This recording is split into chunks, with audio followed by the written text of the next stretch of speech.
Welcome to Doctoring the Truth, the podcast where we pull back the curtain on healthcare gone wrong. I'm your host, Jenna Tennell, and with me is my delightful co-host, Amanda House. We're two doctors of audiology here to bring you inside real-life cases where once trusted healthcare providers veered off the ethical path into criminal territory.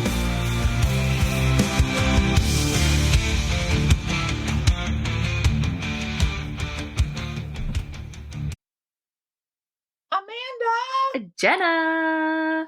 Hello! Yoo-hoo! Yoo-hoo! Yoo-hoo! How the heck are you? Doing real fine. How are you?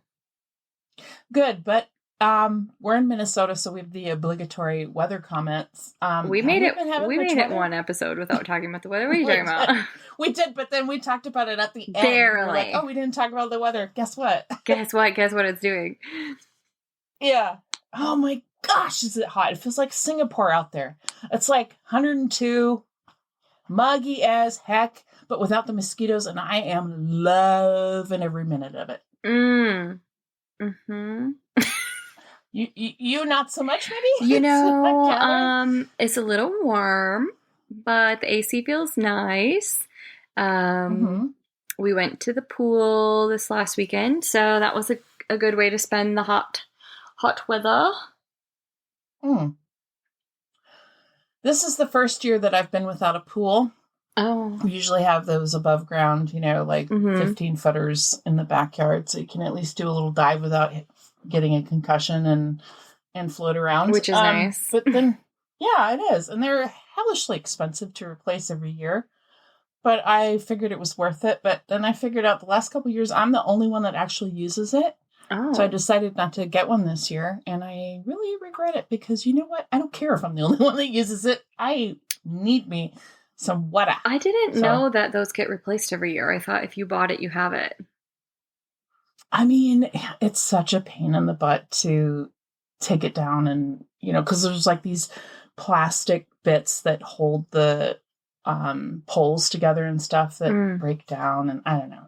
And then you have to wash off this massive tarpy thing. And then you got to find somewhere to put it. Yeah. So, Annie Hoozle, I got myself a little pathetic. And I will say I've used it, but it's very pathetic. Floaty thing. It looks like a raft, but you fill it with water and then you can lay in like 4 inches of water. Oh no, I've seen those. They look nice. Yeah. Little cup holders on the side. It's no pool. It has cup holders. How did you know that? Because I had targeted ads for those all the time. Just the cup holders, She's like, I'll buy anything if it has a cup holder. You get thirsty sitting in the sun. Got to stay hydrated. So yeah, I laid in my pathetic few inches of water yesterday. And I'll say it. I'm going to do it again tonight. So wow. There's that, right? I don't do activities that late. I'm so happy for you.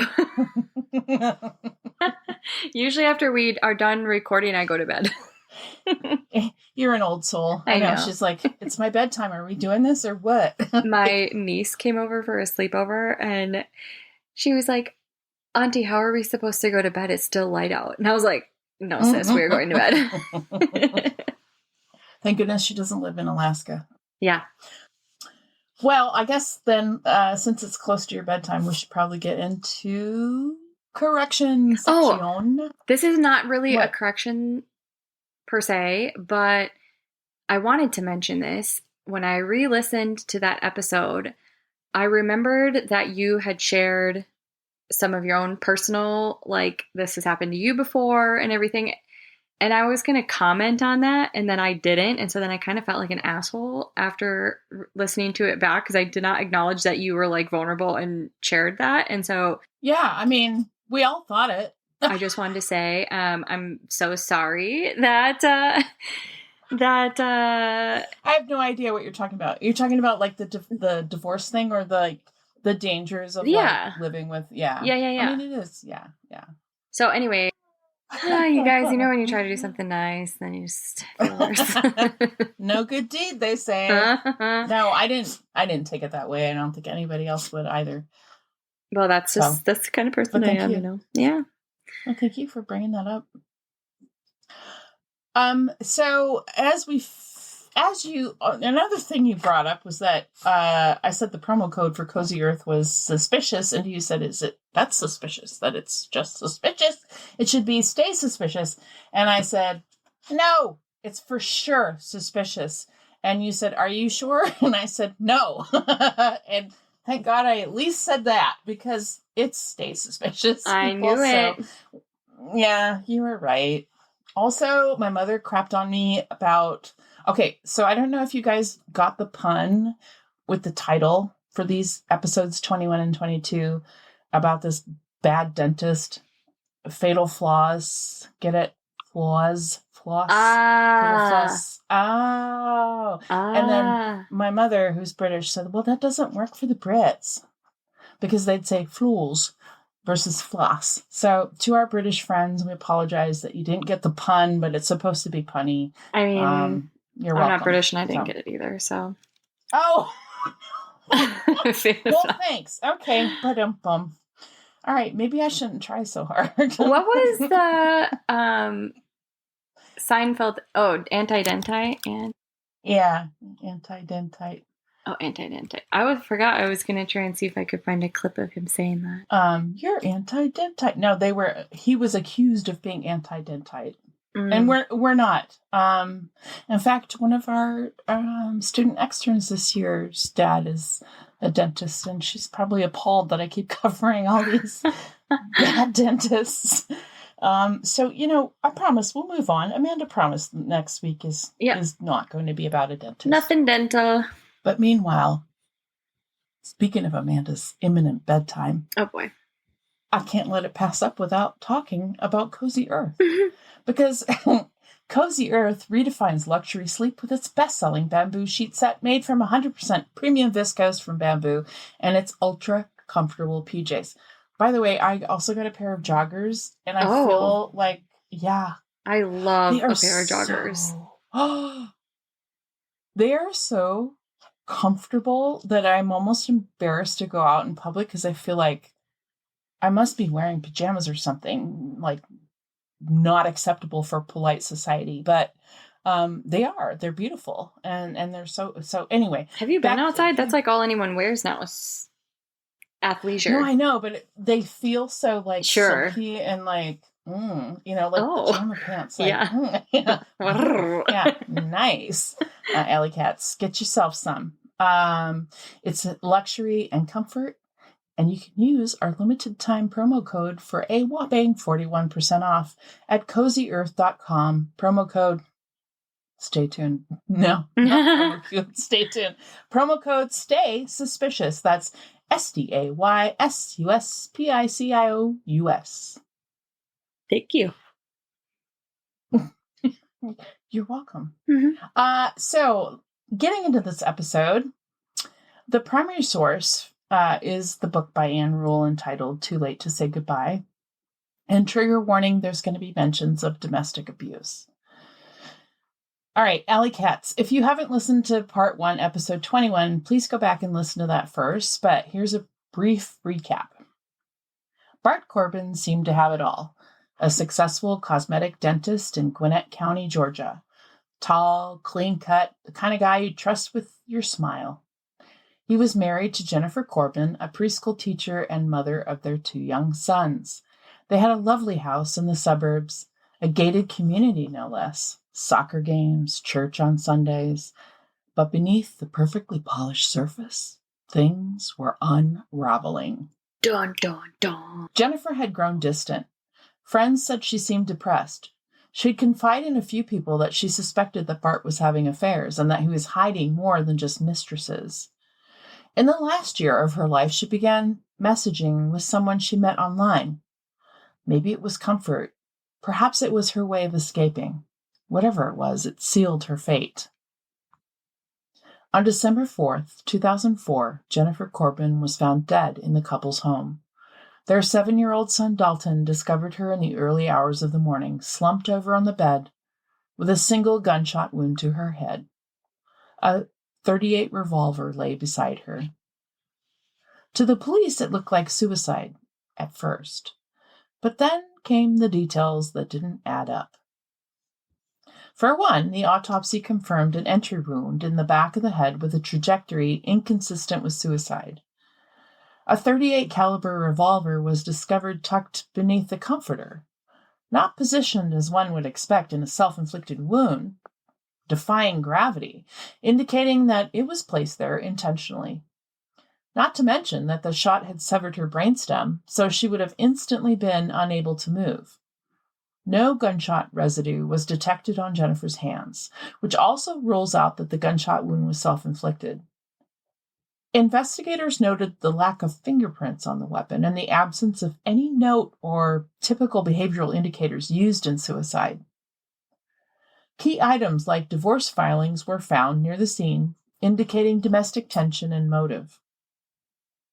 A wine glass on the nightstand initially suggested possible impairment. Still, toxicology later confirmed that there was no alcohol in Jennifer's system, which was further proof that the scene was staged. And then there were the emails, her online relationship, conversations where she expressed fear and a growing certainty that she was being watched. The case hovered in limbo until something strange surfaced. A second woman, a second death. Same method, same gun, same man. Let's talk about Dolly Hearn.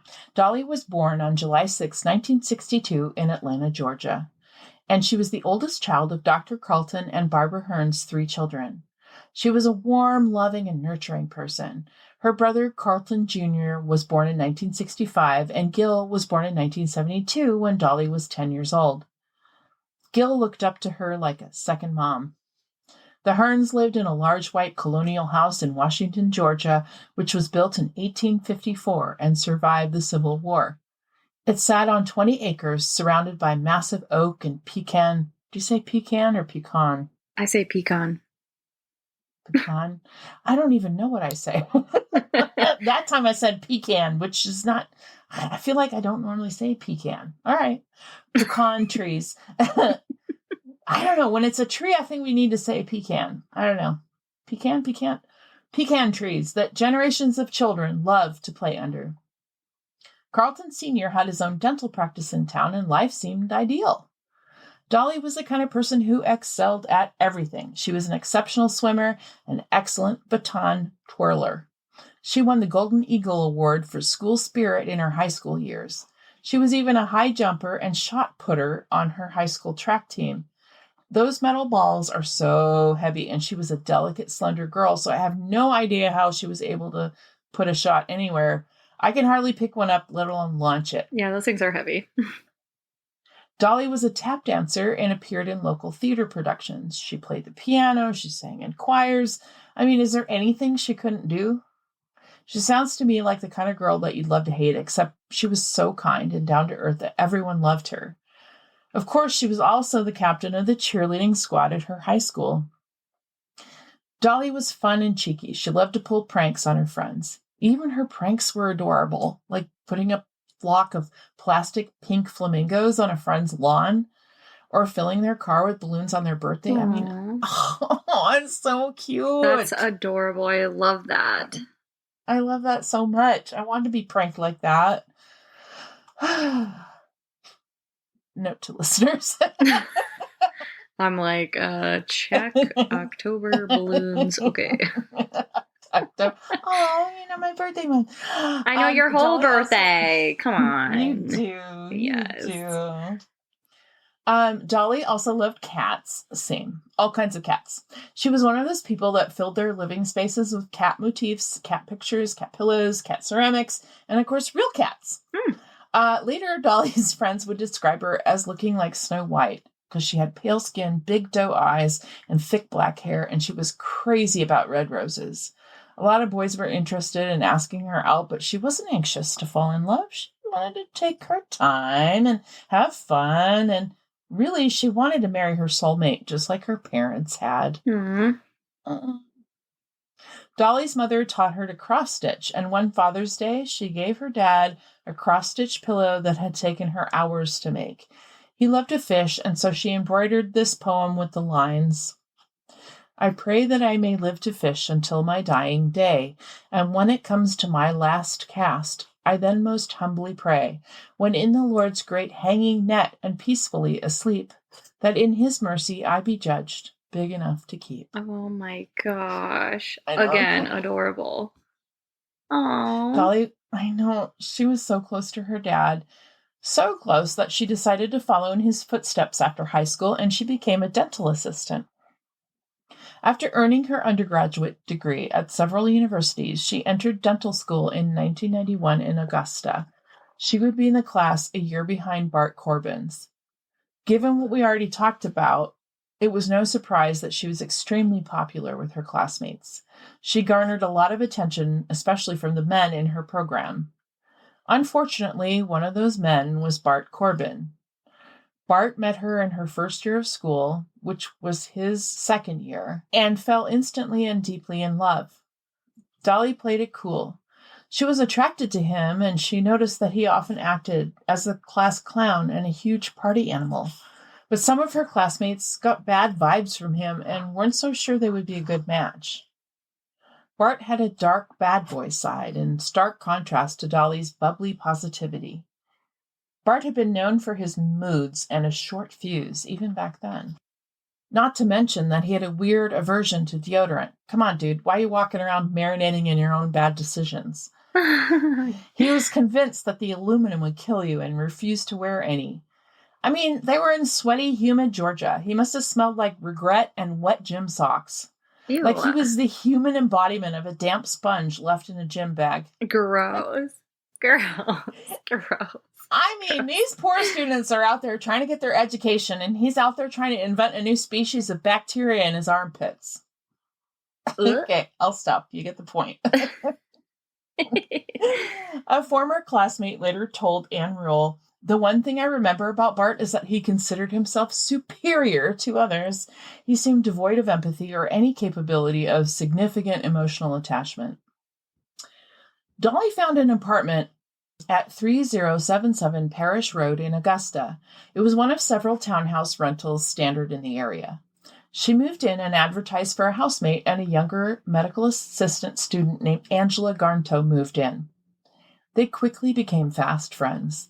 Angela would later talk about Dolly's bright smile and how she would walk into a room and light it up. I mean, how often do you hear about a victim described like that? Either it's hyperbole or a note to self. Don't light up a room if you don't want to get murdered. I'm serious, people. For real. But seriously, professors, classmates, friends, and family all described her as vibrant and that she looked like a movie star who didn't have to make the effort to look like a movie star, if you know what I mean.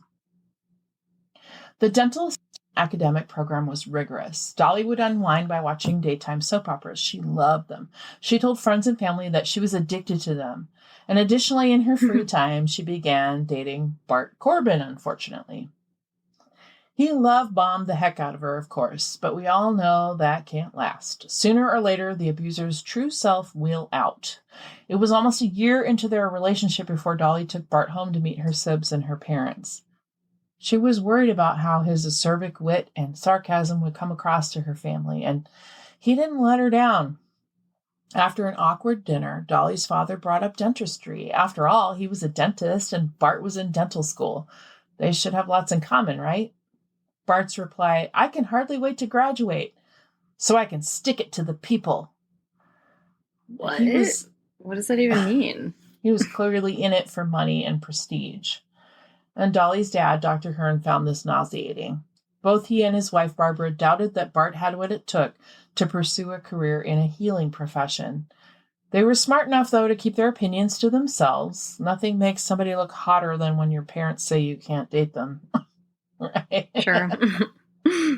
And Bart and Dolly's relationship began to unravel shortly afterwards, because few things highlight the problems in a toxic relationship more clearly than the stark contrast of a healthy, loving one.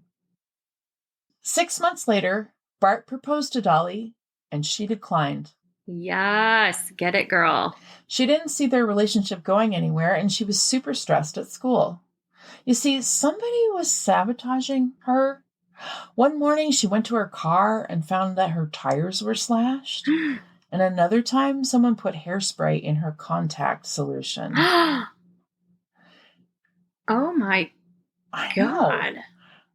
And the worst of all, her sweet fur baby cat, Tabitha, had gone missing, and she suspected someone had taken her. Tabitha was an indoor cat, and when Dolly and her roommate Angela came home from school one day, they found the sliding glass doors open and Tabitha nowhere to be seen. I know. Tabitha would have came back if that was, she just went to explore, she would have came back. Right? No, exactly. Cats know. But Bart came over and drove Dolly around town for 2 hours looking for Tabitha. But Dolly had a sinking feeling in her gut that Bart may have been behind the disappearance. Yeah, because Dolly's no dummy. Right? Bart and Dolly had an on-again, off-again relationship. Dolly would feel smothered and controlled, and they would break it off for a while, and then Bart would make all these empty promises to give her more space and then get back together again. Until the fall of 1989, after 2.5 years of this, she'd had enough. She broke it off for good. Then Bart started stalking her. He bombarded her friends with phone calls, begging them to tell him how to win Dolly back. One friend told him, "You better not have anything to do with Tabitha's disappearance or she's going to hate you forever." Interestingly, he didn't protest his innocence or anything like that. He just said, "Yeah, I need to call her," and quickly hung up the phone. When Dolly finally confronted him about Tabitha, he burst into tears and finally admitted that he was the one who took her and just dumped her somewhere. The hell? Yeah, lose my number. Thanks. Guys, a surefire way of earning your spot on a woman's short list is to mess with their pets. Holy smokes. Or holy cats, as Amanda likes to say. Yeah, holy cats. So Brad takes Dolly to the spot where he dropped Tabitha off. And mind you, this was over a month ago. And miraculously, she appeared when Dolly called her name. No. She was tangled and dirty, and she looked worse for wear. But she started purring when Dolly picked her up, and she was alive. Oh my gosh. And so now Bart gets to be Mr. Hero because he took her there? No, fuck that. Still lose my number. Right? Well, and he's the one that put her there to begin with. Yeah, exactly. Bart seemed sorry for what he'd done, but his contrition didn't last long. By December, Dolly had someone break into her mailbox and steal her packages, and then someone poured paint in her gas tank. Ugh. Yeah. I mean, what the heck? You know how much that would muck up your car? Yeah, no kidding. And then during the holidays, someone broke into the school and stole almost $2,000 worth of her dental tools and a set of dentures that she'd been working on. What the heck? At the time, it took several months to complete a set of dentures. And a set of dentures was a requirement for graduation. Dolly went to her advisor in tears, but she couldn't prove that they were stolen, so she had to start all over again. Bart strutted around the school trying to make allies and paint Dolly as paranoid, that she was the crazy one. This gaslighting bellend was continuing his abuse from afar.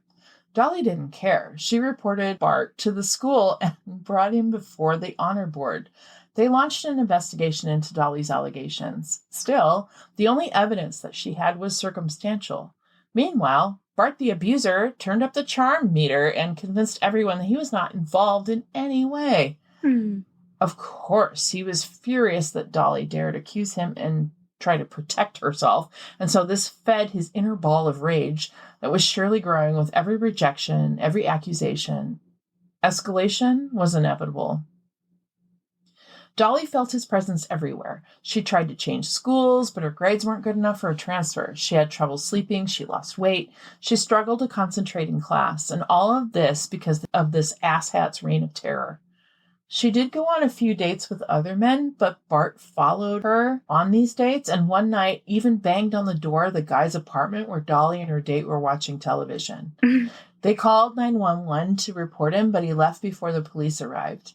Dolly was too terrified to go home, so ironically, she stayed even though it wasn't for, nookie or whatever. She stayed. Just for safety, yeah. Yeah, she stayed because she was afraid to go home. And Bart came back at 4 a.m. Psycho. The stalking and the terrorizing continued. Meanwhile, the school dropped Dolly's case against Bart. I just hate that stalking wasn't considered serious, and I still think. Yeah. It's like that she didn't have a cell phone at the time. It's 1989, so it's not like she can snap a pic or like there's no Ring doorbell to catch him. Yeah. But I'm like, the school didn't even have cameras, though? I know, but it's like... But I guess probably not in the classrooms, probably only at the entrances if they did. And it's like women they were like, well, there's nothing we can do until they actually do something. So women have to wait until something happens to be taken seriously. And then by then, the something that happens is already too late. I mean, that's what we're hoping to avoid. Yeah. So I don't know if it's much better now. But yeah, it was bad. Especially bad back then. So Dolly began to fear for her life. She obtained a gun, and her brother took her to a firing range to teach her how to use it. She kept the gun in a shoebox under her bed. She was petrified. This bubbly sunshine of a soul had become fearful. Her light and her volume dimmed. And then one day, Angela came home from school and found Dolly collapsed on the couch. No. I know. No. So now it's time for chart notes. I'm just giggling because that's what I do when I'm uncomfortable. But what's happening? Well, no, it's like Dolly collapsed on the couch. Anyway, chart notes, and then we sing. You know what I mean? Yeah. So no. I thought you were going to tell us about something that's uncomfortable. No, not at all. We're going to talk about Benadryl, but no shade to Dolly. So, ready? Chart. No.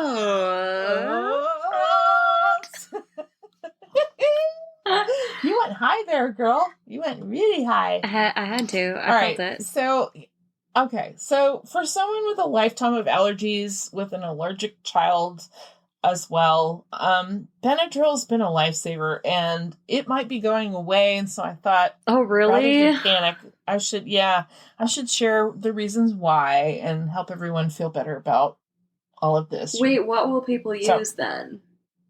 You know what? I'm so glad you asked. Okay. Because welcome to Chart Notes. Okay, welcome to the Chart Notes segment. Where we learn about what's happening in medicine, and specifically Benadryl and healthcare. Thank you for keeping me up to date, because apparently I've never heard of this. Okay, so Benadryl is... I'm on summer break. I've just been watching Grey's Anatomy, so yeah, that's not okay. Up to date. That's cool, girl. I'm here for you. I got you. Okay, sorry. Yeah, so Benadryl is called diphenhydramine, and obviously it was a leading antihistamine, but it's now largely outclassed by second-generation options like cetirizine, which is Zyrtec, loratadine, which is Claritin, and fexofenadine, which is Allegra. And they offer equivalent allergy relief, but with fewer side effects. Okay, so there are some safety concerns, especially in vulnerable groups, about diphenhydramine or Benadryl. Evidence points to the fact that there is a heightened risk of adverse effects in children and older adults, including sedation, cognitive impairment, anticholinergic effects like dry mouth and urinary retention, and potentially serious cardiac issues like prolonged QT and arrhythmias. So, in other words, irregular heartbeats with Benadryl/diphenhydramine. So, despite its toxicity concerns, diphenhydramine remains widely available, found in over 300 over-the-counter formulations. Regulatory bodies in countries like Germany and Sweden have already restricted its accessibility due to safety issues. So, there are plenty of people that are arguing that diphenhydramine's benefits no longer outweigh the risks at a population level, And there are many advocates for removing it as a first-line therapy and restricting its access over the counter, recommending second-generation antihistamines as safer alternatives. So the article that I will post the link in the chart or in the show notes, not the chart notes. This is the chart notes. I'm going to put it in the show notes. Argue that diphenhydramines benefits no longer outweigh the risks, as we said. And it's time to retire Benadryl. Time for Benadryl to hang up its jersey. Oh. I know. Obviously, I don't have allergies. In its place, second-generation antihistamines offer a safer, equally effective, and more tolerable solution, which is especially crucial for children, older adults, and those at risk of side effects. We have Benadryl in every emergency kit available. Everybody's, grandparents' houses, schools, whatever, because it's the one thing that's like, okay, you bit a cookie that has a nut in it. Okay, we're doing the shot, and we're doing the Benadryl, then we're doing but it's not saying that Benadryl is going to go away forever, just maybe not over the counter. So I think that's important to know that, it's still going to be something, hopefully, that'll be around for when those second generation antihistamines aren't enough to do the job. And I'm not a pharmaceutical rep, nor am I a pharmacist. So, but I do feel like in my experience over the years, we have kind of this hierarchy that, like, we start with Claritin, then we heighten it to Zyrtec, and then hydroxyzine, and then, oh God, we need to throw some Benadryl at this one, So for me, it's kind of like a panicky situation because that's our ultimate emergency medication. But, maybe to hear that there are too many side effects to that approach, that it might actually generate some problems with heart rhythm and things like that. Yeah, that's scary. You know what? Let's let the experts decide. We don't want to mess with the heart, guys. Yeah. So that's that. We're going to go back to our case. So to recap, Dolly was close to graduating. She'd recently visited home to see her family and had cheerfully told her grandmother, "Soon you can call me Dr. Dolly." Oh my God, adorable. I know.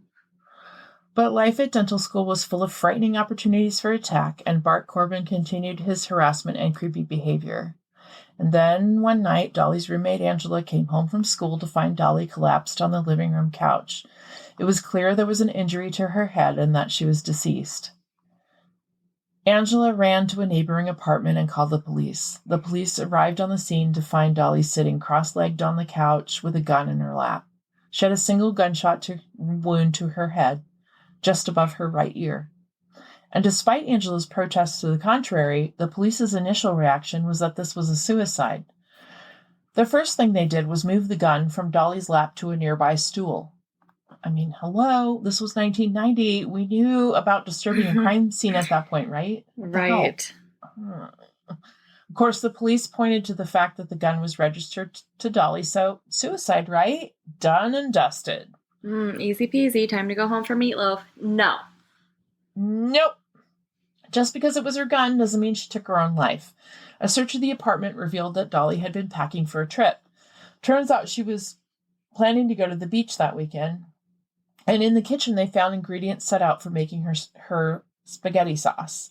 See, Dolly planned to go home for the weekend and promised her brother she would bring her specialty, her homemade spaghetti sauce. So do these things spell someone who's given up on life? No, you read my mind. And there was a message on Dolly's answering machine from Bart Corbin. He said he was sorry, but he couldn't make it to the party they were supposed to go to that night. Maybe they could connect the following day? What? Angela was confused. She'd not heard about any plans for a party, or that Dolly was even on speaking terms with Bart, for that matter. This was as fishy as a sardine in a trench coat. Thank you for laughing at my bad dad jokes. You're welcome. My little bad dad similes. When investigators talked to Dolly's friends and family, the message was pretty much unanimous. Dolly would never kill herself.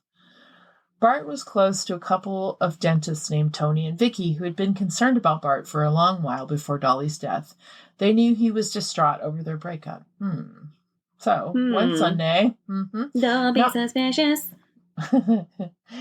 Oh, that could be our theme song. We need a theme song. I like it.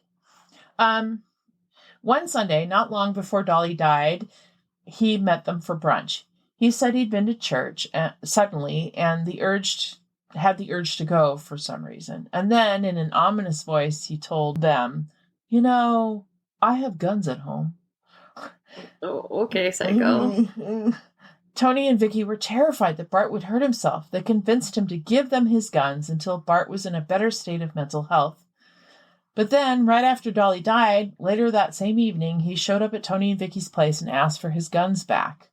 Supposedly, Bart didn't even yet know that Dolly was dead. And while he was at Tony and Vicky's place, the phone rang. It was a mutual friend calling with the awful news. Poor Tony had no idea how he was going to tell Bart.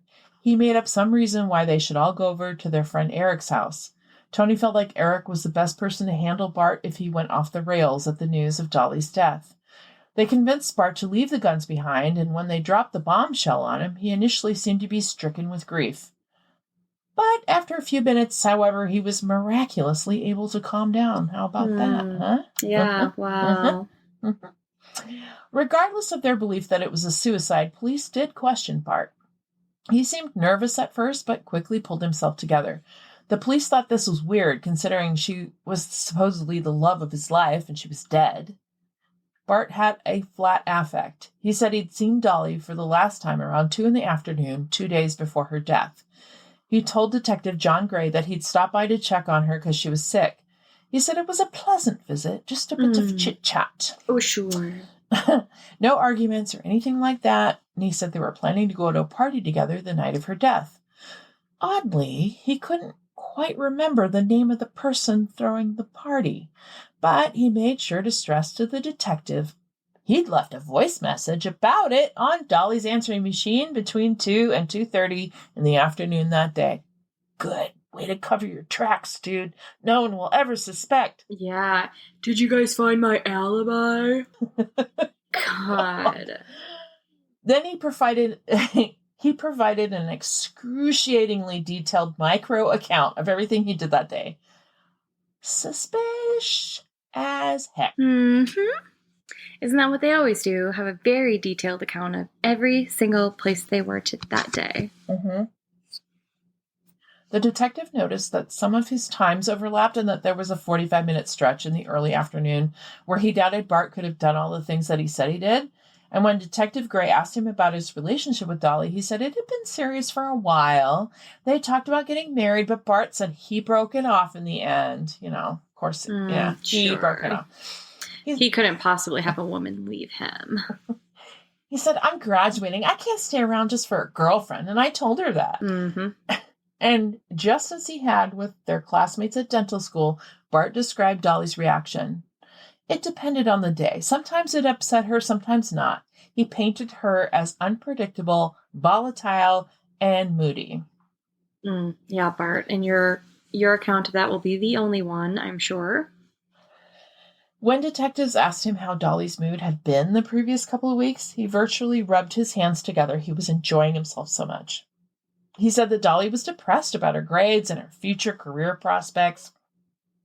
He said that she said that what she was going to try to accomplish was probably just unrealistic dreams. Here's the thing, Dolly's grades were fine. No thanks to your sabotage, Bart.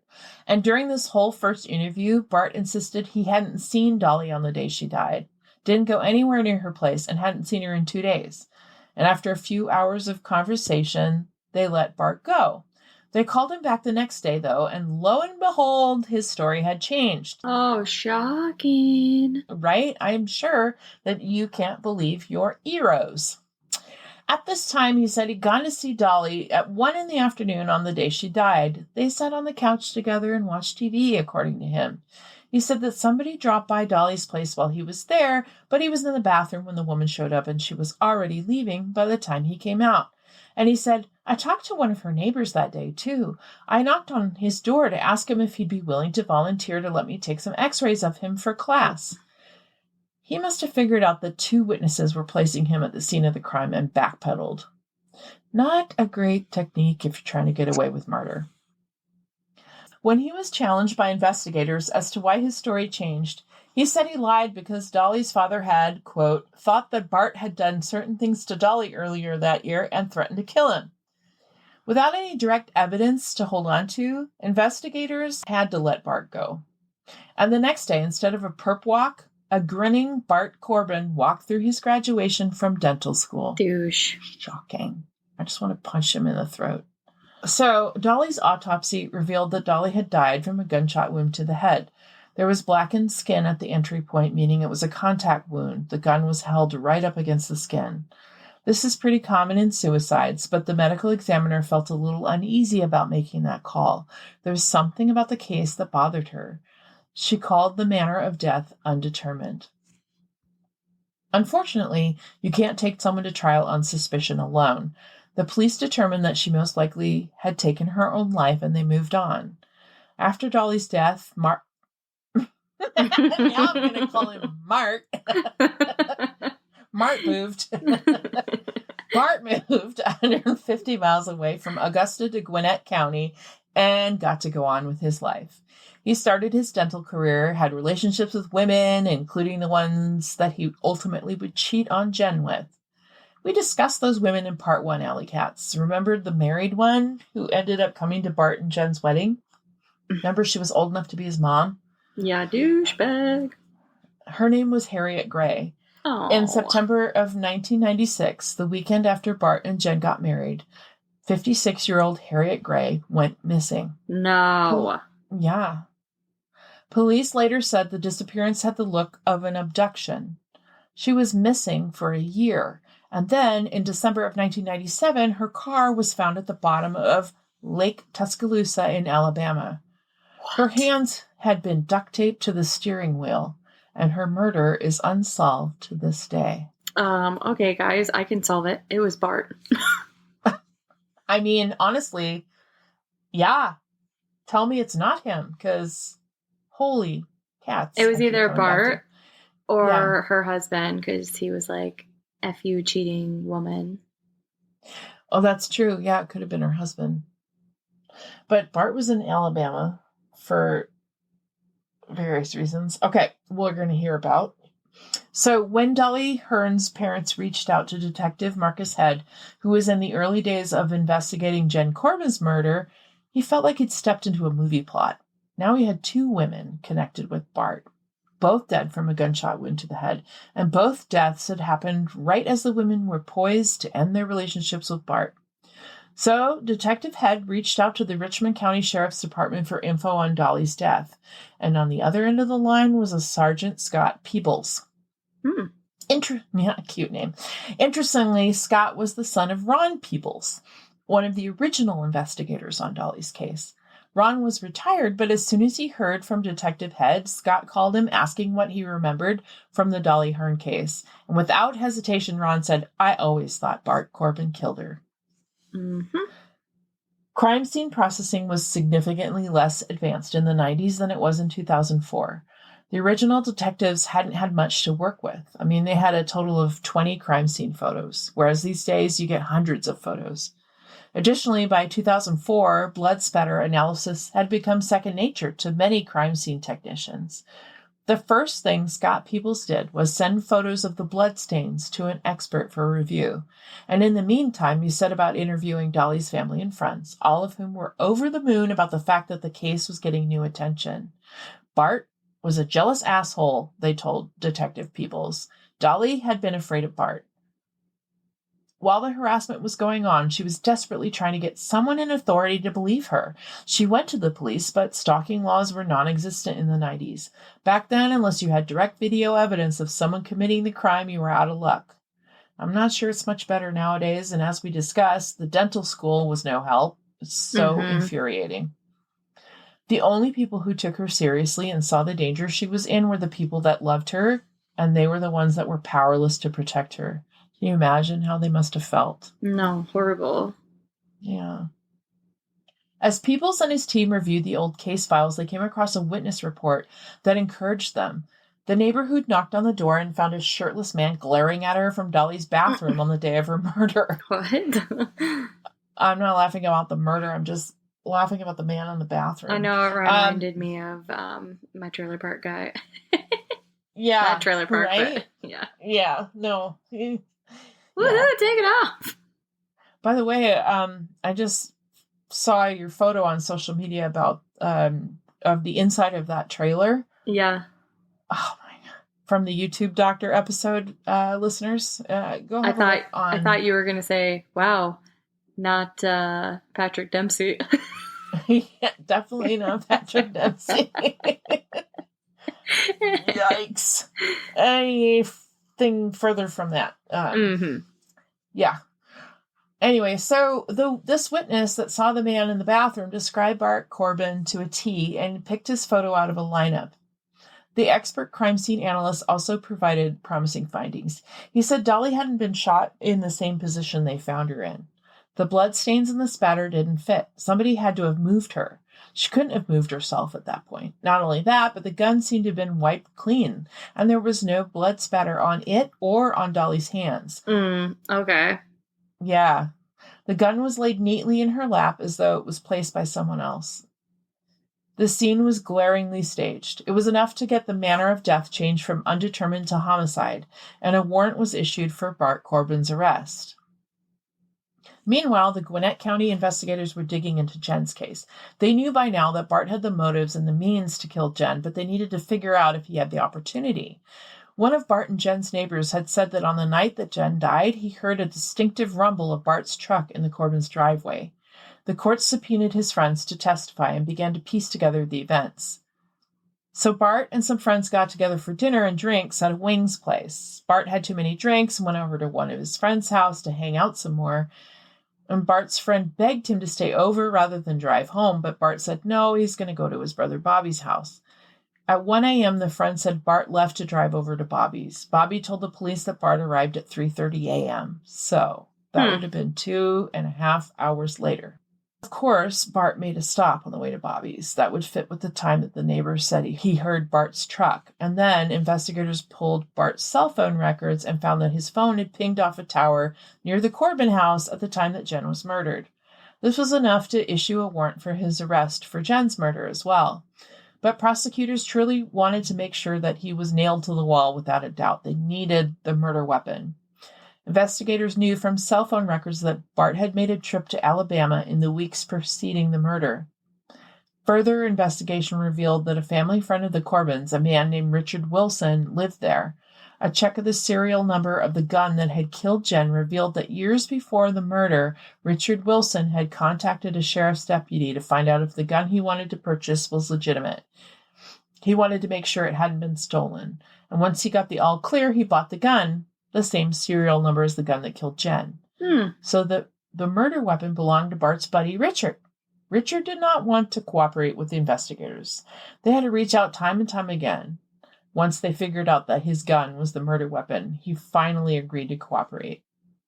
Bart had called him around Thanksgiving, asked if he owned any firearms, and said he wanted to get one for cash. Richard said, sure. Oh, no. He traded the gun. Yeah.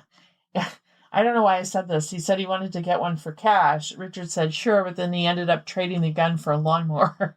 Oh, my God. It's so ridiculous. So now the prosecution had literally the smoking gun. The courts were already on the second day of jury selection when the news came down. One of the investigators had a moment of law and order. He burst into the courtroom, went up and whispered to one of the prosecutors, and it just made everybody's day. The next day, Bart took a plea deal to avoid the death penalty. He pleaded guilty to Jen and Dolly's murders and was sentenced to 2 concurrent life sentences. Poor Max Barber, Jen's dad, gave an impact statement. God might forgive you, he told his former son-in-law, but I never will. And when the judge asked if he wanted to say anything before sentencing, Bart just said, no, sir, I don't, staring down at his shoes. Later that year, the Medical College of Georgia awarded Dolly Hearn a posthumous degree. Although she'd never had the chance to graduate with her dental license, she would now forever be known as Dr. Dolly Hearn. Aww. And that's a wrap. Oh my. Okay, wow. It was like... I think he killed that other woman, too. I do, too. I mean, what's a third life sentence at that point? But justice for her. Right. And some relief for the family to know what might have happened. Obviously, she didn't kill herself. Her hands were duct taped. I know. Oh, it's so horrific. You don't duct tape your own hands and then drive your car into the Can you imagine? water. No, I don't want to imagine. And she had kids, too. I know. It's so terrible. I love that the school awarded Dolly a posthumous degree. Me too. She earned it, man. He sabotaged her. Like, she had to work like 10 times as hard as everybody else because she's trying to get around this ass that was sabotaging her, literally her work. Can you imagine working on something for 3 or 4 months and then someone steals it? No. Plus your tools to be able to do it. And imagine how expensive those tools are. Yeah, and it's not just infuriating, it's scary. Like, how scared she must have been. It's a very, very sad story. How long ago was this? So the first murder was in the 1990s, and the second one was 2004, I think. Okay, so he's only served 20-ish years. Yeah. How old is this douchebag these days? I think... I'm sure he'll die of a heart attack or something in jail. Yeah, I think he's in his 60s. Yeah. I can do a little cursory search on him, and then we can bring up any, like, if he gets, if he's up for parole or anything, and people want to show up to the courthouse and protest. I don't know. LOL. Yeah, for seriously, real. I'm glad it just seemed like it was just straightforward. Yeah. He admitted that he killed them both, and it wasn't this big, long, drawn out, like, you can't prove it. Yeah, that the families had to go through. Yeah. Even more.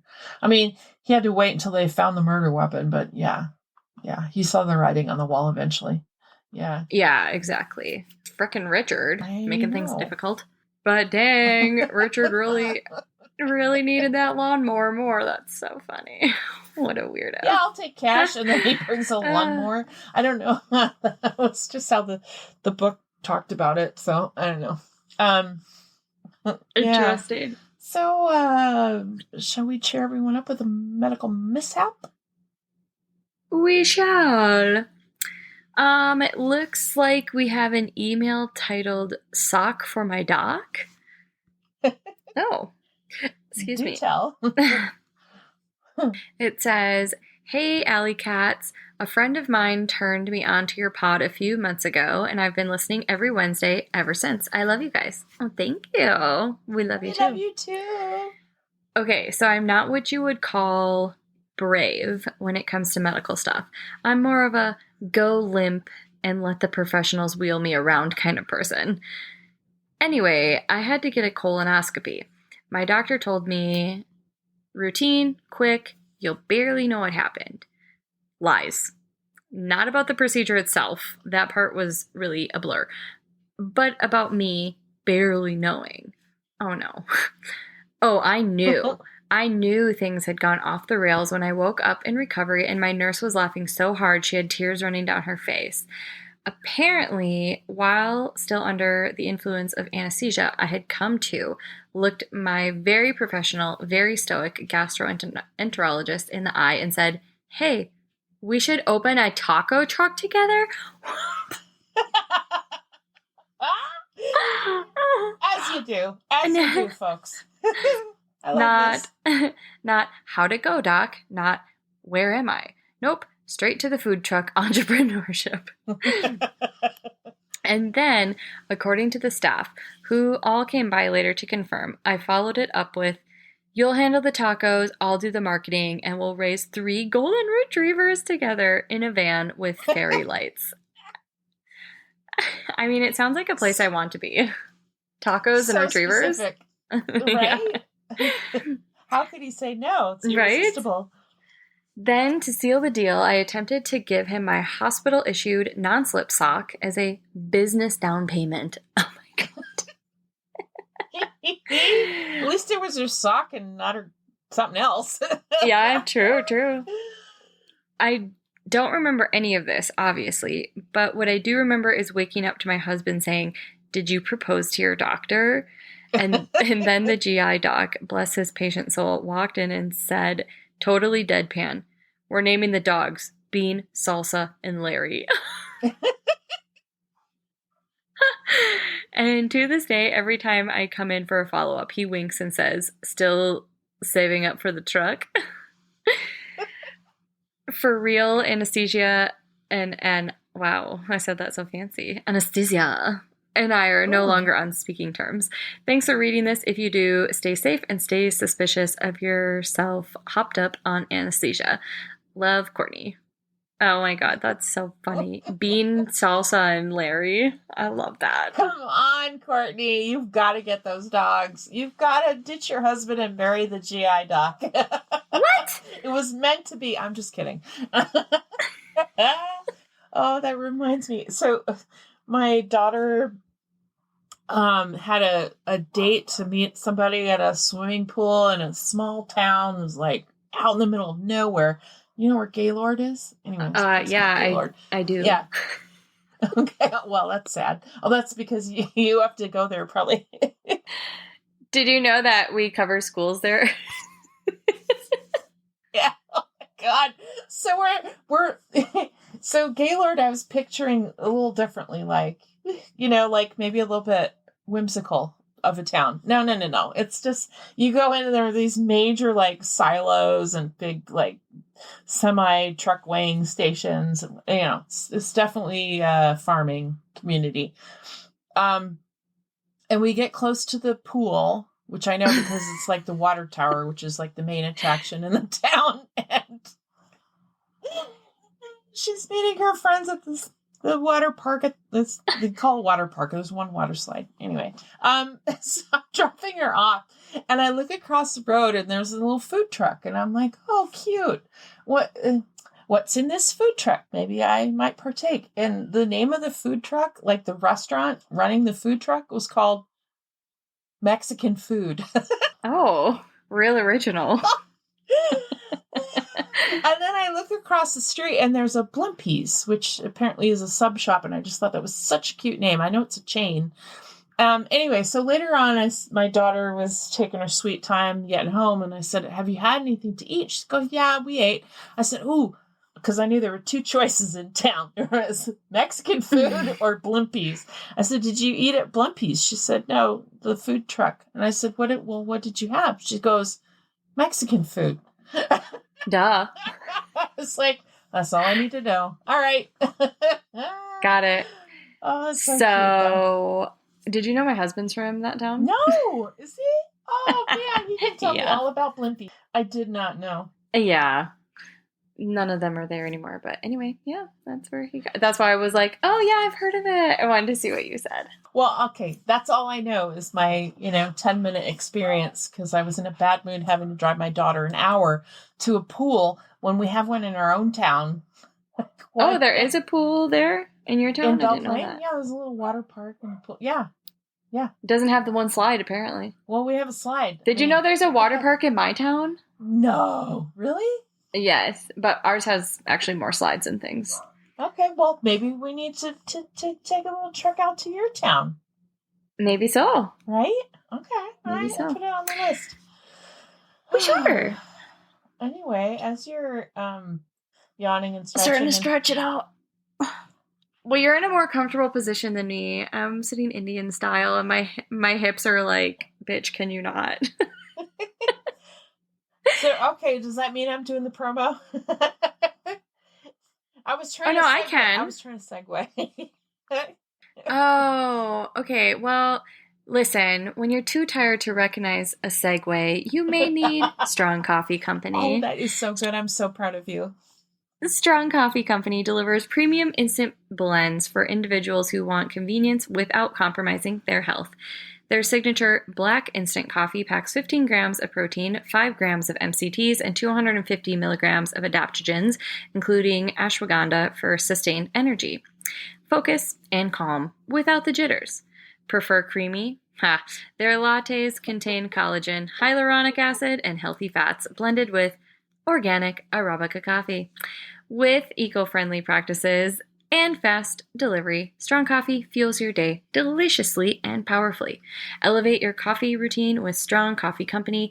Enjoy an exclusive discount with our promo code STAYSUSPICIOUS for 20% off your order at strongcoffeecompany.com. That's Stay Suspicious for 20% off your order at strongcoffeecompany.com. What was that you did right where where it says prefer creamy? I just love that so much. I don't know. That was so charming. You were like, prefer creamy? Ah.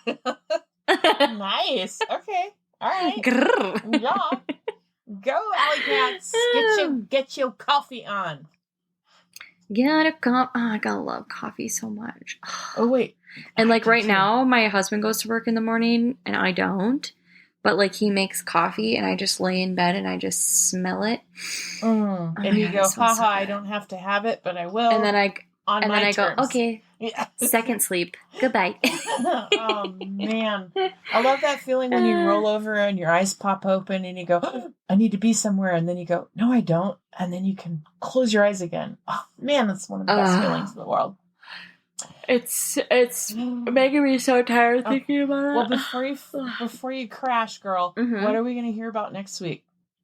Next week, we're going to hear about another doozy, McGee, who claims they were a naturopath doctor, but kind of similar to the other douchebag who learned how to do things on YouTube. Oh, no. This person may or may not have just bought all their fancy papers online. So we'll talk about that. Great. Maybe I already gave too much away. Now, we look forward to hearing more about the quackery involved in that situation. So we're going over to Colorado, and it's not dentistry, okay? Okay. So that sounds amazing. I can't wait to hear it. And I will say before you end things here, please, people, you know, we're getting such wonderful comments and suggestions and emails and all this stuff. Leave us a review. Let's do it socially. Let's let people see what's going down. We need your ratings and reviews to help boost us. We are trending in France, so thank you to our French friends out there. Oui, oui. Thank you. Merci. Oui, oui. Merci beaucoup. But yeah, I think the rest of you need to get behind the French and let's start commenting and rating and reviewing, please, please, please. Okay. I'm done. My soapbox. Okay. So until then, don't miss a beat. Subscribe or follow Doctoring the Truth wherever you enjoy your podcast for stories that shock, intrigue, and educate. Trust, after all, is a delicate thing. You can text us directly on our website at doctoringthetruth@buzzsprout.com. Email us your own story ideas, medical mishaps, and comments at doctoringthetruth@gmail.com. And be sure to follow us. Not only follow us, but comment. Yay, interact with us. We like friends. Oh, you guys, I'm home alone on summer break. Come on, give me some interaction, okay? Instagram, Doctoring the Truth Podcast, and Facebook at Doctoring the Truth. We're on TikTok at Doctoring the Truth and EdAudPod. If you're new here, that's EDAUDPOD. Don't forget to download, rate, and review, like Jenna said, so we can be sure to bring you more cool content next week. Until then, stay safe and stay suspicious. Okay, goodbye. Bye.